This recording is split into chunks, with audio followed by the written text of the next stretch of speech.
My name is Matt Timberlake. I'm one of the second year residents. I'm from Texas, so I thought this was a high school football stadium when I got here. I thought that was your urology clinic waiting list. Yeah. Wow. University of Oregon is going to come here and play Virginia this year. It's going to be the first game I go to. So I've got a case for everybody. DR is a 78-year-old gentleman with profound gross hematuria. How do you understand the word profound? It's a good word. Profound. Profound attention or what? Well, we'll see.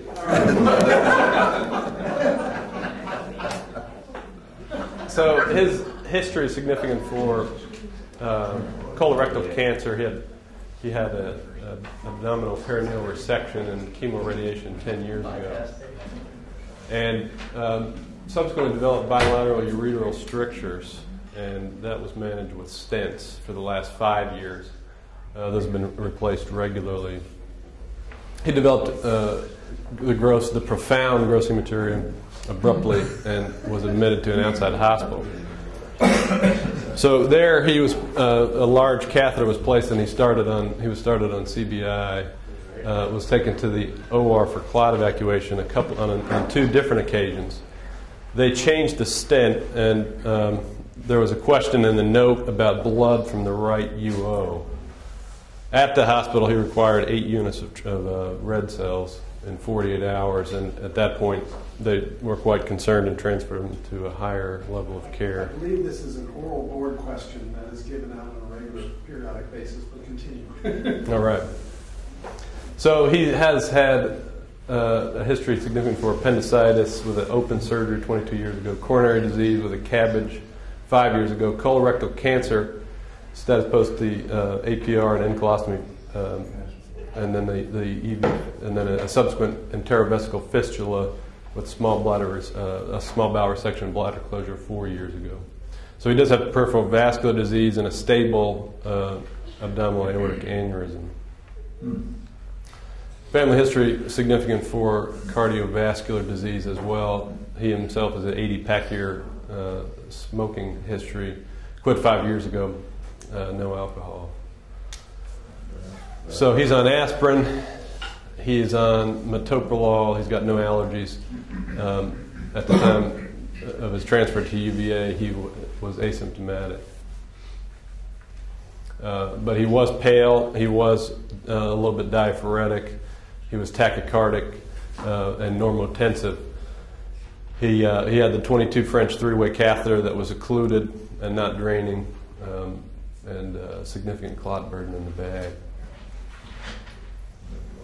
So his labs were significant for a hemoglobin of 7 and a bump in the creatinine to 3.1 with a GFR of 17. So in summary, we have a 78-year-old gentleman with a history of colon cancer, pelvic surgery 10 years ago, chronic stents, and now brisk bleeding from the GU tract. How was he transferred to you? Did he come in by ambulance? Came in by ambulance. So he's in your trauma room. He's now in the ICU. He's been triaged quickly. It was an ICU to ICU transfer. All right. So surgery or medical? Surgical. Good, because they're basically getting packed red cells, fluid resuscitating this guy because he's bleeding. Yes, sir. That's what you mean by profound. Yes, sir. So our job is to find out where the blood is coming from. So did you go to the OR, or it was a history that somebody did clot back twice? It was history that he'd been taken for cystostomy so twice. Whoever took there should have taken a few extra minutes to find out where the blood was coming from rather than just washing it out, at least guessing. But given his history of a previous radiated bowel and ureter that's overlying an iliac artery and brisk bleeding, I have to think a stent is eroded through the ureter and eroded through a big vessel, and that's where the blood is coming from. So if he's stable enough to go down to IR, he's going there to get an angiogram to see where it is, or some similar type of study. Yes, sir. That's an outstanding assessment.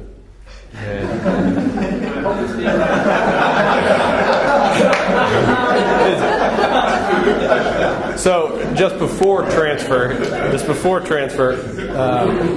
he got a scan. So once he was here, Well, so once he was here, we did continue the resuscitation.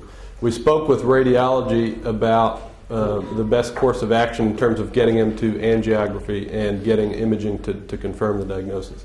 So their recommendation was to, in one fell swoop, while continuing resuscitation, get a CT with minimal contrast and then wheel him directly to the angiography suite where we would take care of business. Good. So, we're on the same page. yeah, so the CT scan, as you can see here, I'll let you review. This is without contrast, or This is with minimal contrast. we're seeing because his creatinine is 3.1, so you're Yes, not sir. seeing much confusion anyway. Let's continue. At least we know where the ureters are with those big white dots. Yeah.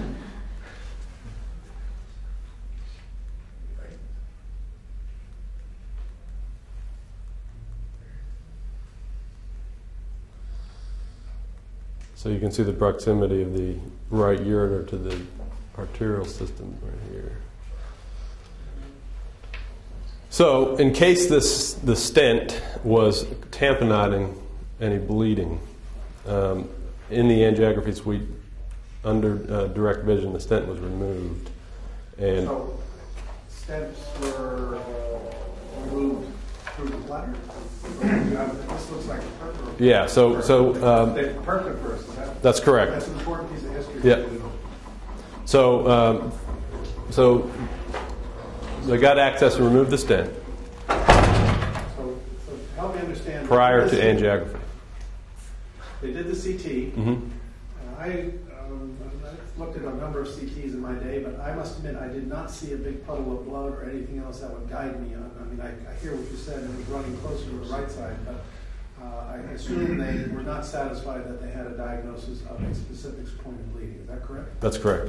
And what made them perking the left side versus the right side? Was that a throw of the dice, or was there something that I missed? Yeah, this is the right I'm side. sorry, the right side. Is it just because of the proximity of the stent to the iliac vessels that prompted them to go on the right Well, side? I think it was a high clinical suspicion for. And that's as good as any. So the idea was we cannot see if we can't put contrast because of this high creatinine. Let's put a little contrast down the ureter and see what happens, and see if it basically enters the bloodstream. Is that the thought process? Well, the thought was to perk the right side, take the stent out in case it was tamponading the bleeding prior to angiography. So we're seeing if we can unmask bleeding prior to angio. Tamponading bleeding is not always a bad thing. Right. This is upping the ante here. So you have him fully resuscitated. He's currently hemodynamically stable. So his diaphoresis is calming down. His blood count, his heart rate is back down Yes, in the sir. 90s. Good. Okay. And how many units have you transfused him? He's got 2 units since his All right. birth. So he's okay. So you got a little margin now. Yeah. All right. So they perked him, pulled it out, and So now we're going to take a look at this problem area. yeah. It looks like some iliac vessels to me. So this is a cellular-related footage to his right groin. Is that what I'm seeing here? Correct. All right.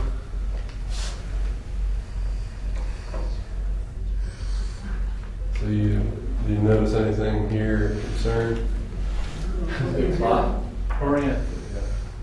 So here is the This is in the right iliac vessel, correct? Common iliac? correct. And the So other you side have is the, you have same the common iliac. You have the external iliac coming down here. Yeah. You have the internal iliac here, and then you've got this irregular outpouching along the external iliac vessel. That would have been more subtle for me to pick up, but I'm not seeing any gross extravasation in blood. That's what I'm looking for, but I guess I'm looking for too obvious a case here. Go ahead. So they're saying that that's an abnormal leak? Yes, sir. Okay. I'll buy that. Off the external. Off of the external, yes. And help me understand, why did they, if they're sticking the right artery, why were they in such a rush to take the stent out? Because the stent would have been lying exactly where you want to see. I would have liked to have done the injection, taken the stent out, and seen if there was a difference. Yeah. Oh, that's a good idea. Because it helps. If I'm suspicious the stent and the vessels are crossing, I want to know precisely where that was. And the best way to see that is having the stent in, not out. Yeah. So I didn't understand the logic of taking the stent out. But anyway, go ahead. Well, that's Anyway, so they say we got a hole in the external artery. So they said this is sufficient to treat. So they decided to put a stent, and they successfully placed a stent across the external iliac vessel. So that essentially they stented, as you can see, the external from there to there. So, stabilized hemodynamically. Didn't require any additional transfusion. Watched for a couple of days. He washed his bladder out, got all the blood clot out, and his urine turned yellow.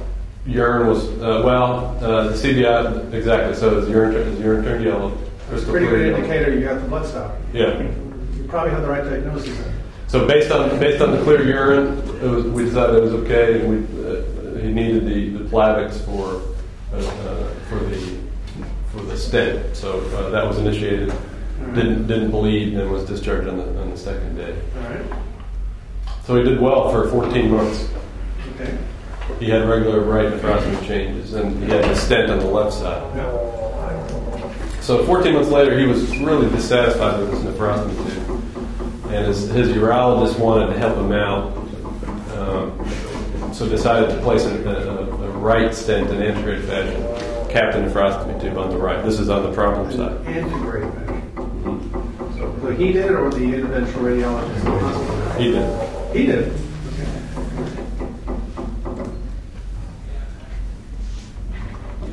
2 days later, he came here with hematuria from the right nephrostomy. So we took him to the OR for stent removal, and there was not any bleeding from the right UVA on cystoscopy. He did have substantial clot burden already in the bladder. And again, after you washed the clot out, did you take a few extra seconds to look at the left ureter and make sure you had a clear jet coming out? Yes, sir. Well, you had a stent on that side. He had a stent on that side. Right, he had a stent on that side, and there was no bleeding from the right side. The problem, or the left, right. Or the left. And just to be safe, we took him to angiography again. He had another study down there that showed no bleeding. He was discharged home with his original setup, which he had done so well for 14 months with. Well, he still has a nephrostomy. Well, you only capped the nephrostomy tube, so you uncapped it and sent it back to the nephrostomy. Yes. Okay. So 1 month later, he's determined. So caps the tube again and develops gross hematuria again. The tube is not capped. Changing urologist. No way, the same guy doing that. Making that mistake over there. Did you say next time eastbound?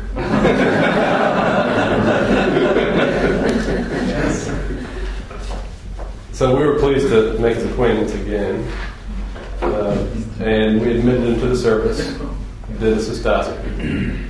There was a trickle of blood from the right UO this time.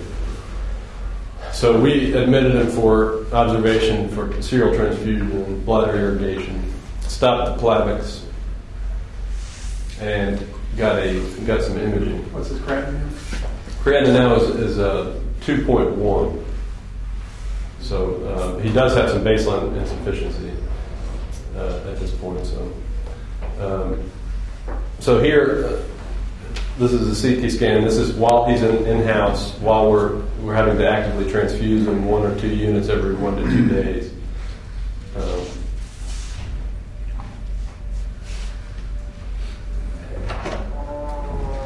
So you can see the left double J stent. You can see the right nephrostomy tube in good position. And there's a little bit of new subcap on the right side, with a subcapsular hematoma. That's pretty subtle. All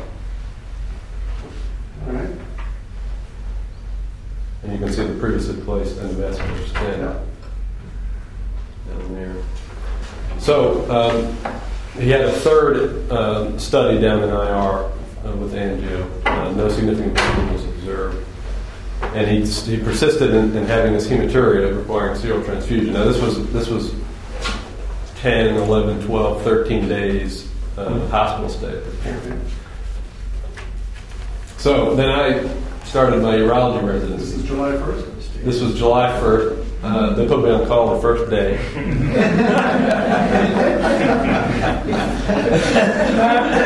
And so I came over for a conference over here. And Dr. Steers was walking in as I got this page. And I was, it was Journal Club, yeah, it was Journal Club. So I sprinted out past Dr. Steers and yelled that we had an emergency. And then Jules, my buddy resident, came trailing along behind me, but I beat him over there. So I found him. As you should. I found him. He was in distress. His blood pressure was 50 over nothing. He was tachycardic. He was pale and diaphoretic. He was responsive but altered. He did have palpable central pulses, but distally they weren't palpable.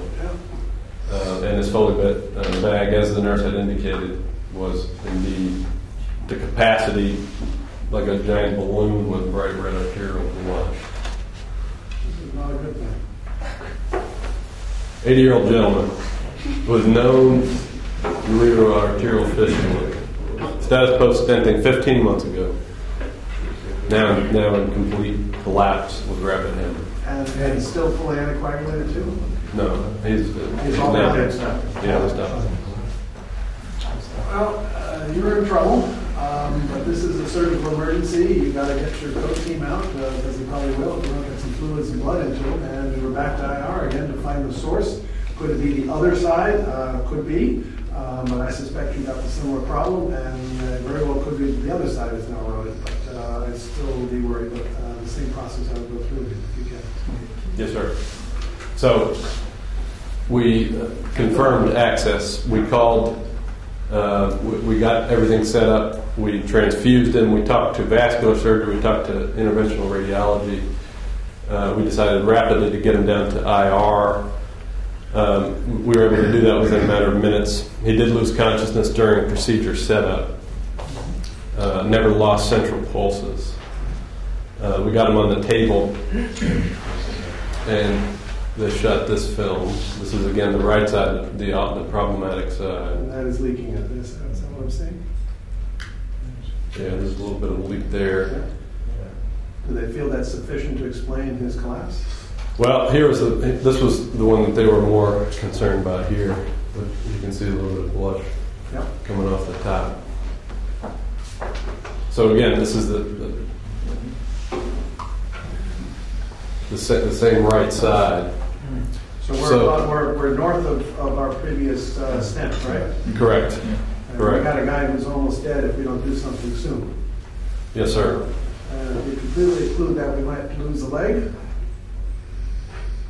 We don't have any much collateral here, right? That's correct. And do they think they can slide a sleeve over that to occlude that, or how do they think they can occlude that opening? Well, this again was all in a matter of minutes with him actively dying. So the decision was made to coil the external. So they're willing to. I'm sorry, to coil the internal to prevent endoleak. All right. So bottom line, they're saying this guy's going to code and die on us if we don't get this bleeding stopped pronto. Yep. And we're willing to risk his right leg. Yes, sir. It is what it is. That was the decision. I can't fault the decision. So essentially, they coiled the internal to prevent endoleak. They stented all the way from the bifurcation of the aorta past the problem area. All right. And then filled the tank up. And filled the tank up, and he rapidly stabilized. So essentially, there was 4 stents placed in order to do this. Yeah. And you still have flow to the lower extremity? Still have flow to the lower extremity. So you only included the internal? Oh, Correct. So cool. So you can see the stent coming off from the internal there. Isn't that good? And then, Slick. and then they stented. They kept the lumen to the external. Slick.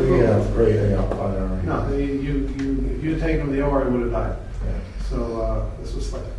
That came from the other side. So literally within 15 to 20 minutes of the page, we had the bleeding stop thanks to our outstanding colleagues down there. We're pretty far down the road, so congratulations, but this was all the right moves done properly. Well done.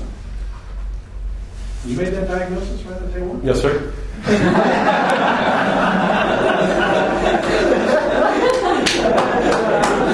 He's one of our most modest races.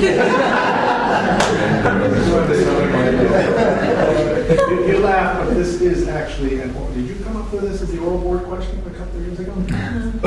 So this was actually given for the new senior residents. It's cases like this that appear on your oral boards, and they want to know, can you think through and make these fast to make these diagnoses? So this was actually an oral board question given.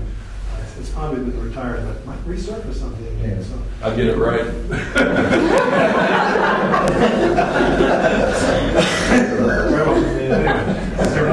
Well, he didn't put the stent back in again, did he, Captain? I'd like to. Yes. He went back to the from a urologic standpoint, he's done very well subsequently. He did have a little bump in the road after the vascular stuff in terms of the fact that he developed a cold pulse of his leg on the third day, but it was an embolic problem. And they risked that doing that. So yeah, they were able to take care of it. So vascular surgery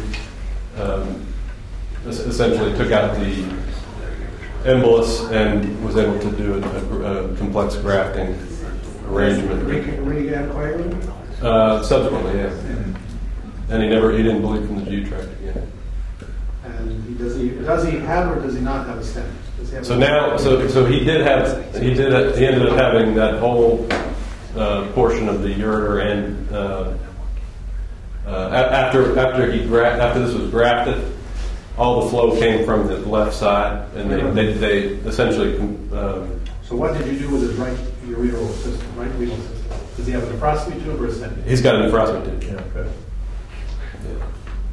I was telling Bill on the way over this morning, I met for the first time a patient in my clinic who showed up, was from Texas, and actually had all of his treatment in Texas, had a chemo radiation protocol for colon cancer, and as you see, the radiation therapists tend to be very aggressive, and as you expect, his ureters have completely strictured down. Yeah. Nephrostomy tubes were placed, but unlike your gentleman here, this guy happily waltzed in. He's had nephrostomy tubes for 4 years. His wife irrigates him every other day. Yeah. He just said, I just need him changed, doc. Can you just get me a consult with IR? And he said, had you thought we discussed briefly about maybe fixing this? He said, no, doc. Somebody in Texas talked about that, go in and kind of figure it out on the fly, and he said his wife turned it in and said, no way. So I'm not saying hardware like this is a problem. What I'm saying is sometimes these type of hardware solutions are not a bad choice. But reconstructing this with illegal ureter, with the radiated stuff, is a nightmare. So at age 80, I would stay leaving with. Do you still change that left stent, or? Yes. Because that's the reason why my patient said he would wind up having to have a stent changed like every 3 or 4 weeks because they would start occluding, and that's why they would shoot up for the prostate too. But these are a nightmare. And we don't always realize in our zeal to treat our cancers and radiate that sometimes it causes severe morbidity downstream, but carries its own price. So just hope the radiation helps. Anyway, good case. These are... Huh? I know, he made that comment when he thought it was a high school football team. Did you say he thrombosed the external iliac artery? Yeah, there's no flow through that right-sided system at all. He's completely bypassed. But once they bypass... Why they do the fem-fem if he didn't thrombose is what I'm wondering. Why they do the fem-fem?